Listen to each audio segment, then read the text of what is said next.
La suite maintenant de notre série consacrée au canon français. Entre Toulouse et Casté, en Dorte, en Gironde, sur près de 200 km, un canal longe paisiblement la Garonne jusqu'à Agen où un pont classé monument historique lui permet de franchir le célèbre fleuve. Sur place, David Bazier avec Marc Lasbarrer.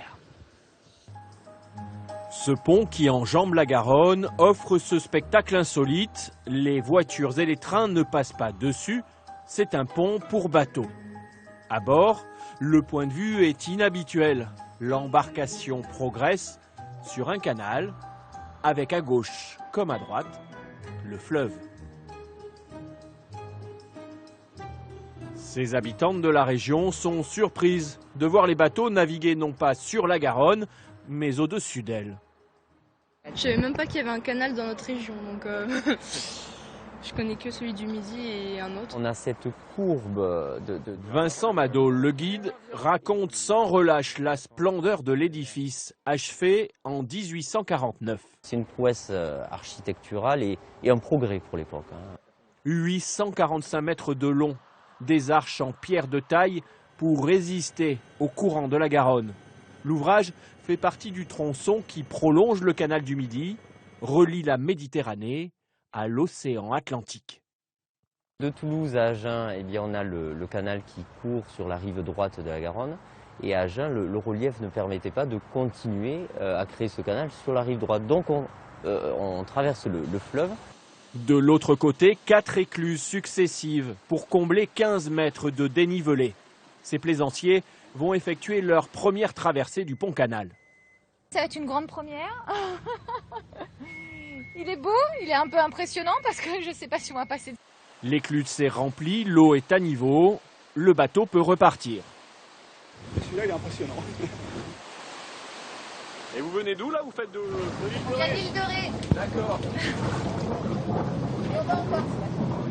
Le passage d'écluse a ses spectateurs assidus. On est à l'ombre, on est bien. Sinon, on passe au temps. Ici, on est à la fraîcheur. Des fois, on s'y amène même la collation. Un petit coup à boire, et puis je tricote, je fais des chaussettes. Et puis en même temps, on va passer les bateaux. C'est une très bonne distraction. En sens inverse, des plaisanciers britanniques. Vous allez jusqu'où? On va jusqu'en Angleterre. Car le pont-canal permet un formidable raccourci. Christophe Buisson loue des pénichettes. Ça vous évite de passer par Gibraltar pour ceux qui remontent. Il faudra descendre jusqu'à Gibraltar, passer le Portugal, remonter sur l'océan Atlantique. Ça fait quand même un peu de temps gagné. Pourtant, les péniches de marchandises n'y passent plus depuis longtemps.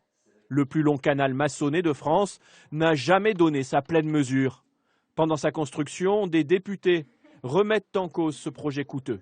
Le pont-canal est finalement en service en 1849, mais la concurrence du train est déjà forte. On a un équipement qui est de pointe, mais qui arrive tard. Il y a eu des choix de fait pour envoyer plutôt le fret sur la voie de chemin de fer ou sur le réseau routier. Mais le canal continue d'exister et de fonctionner, et on peut imaginer un retour du transport de marchandises sur le canal un jour ou l'autre. Dans ces arches, le pont-canal cacherait un trésor. Un vrai en espèces sonnantes et trébuchantes. Ce tableau représente la pose de la première pierre. Voici le fils du roi, de Baudre l'architecte, et effectivement, un coffre. Je ne sais pas si c'est sous cette pierre, sous celle-ci, sous l'arche, mais en tout cas le coffret y est, avec des monnaies en or et en argent, et avec 3 pièces qui ont été frappées pour l'occasion, à l'effigie donc de Louis-Philippe, le roi des Français. Ce coffret qui doit se trouver quelque part sous ce pont-canal. Bon, je ne pourrais pas vous dire exactement où il se trouve. Le pont lui-même est un trésor. Il est classé monument historique depuis 2003.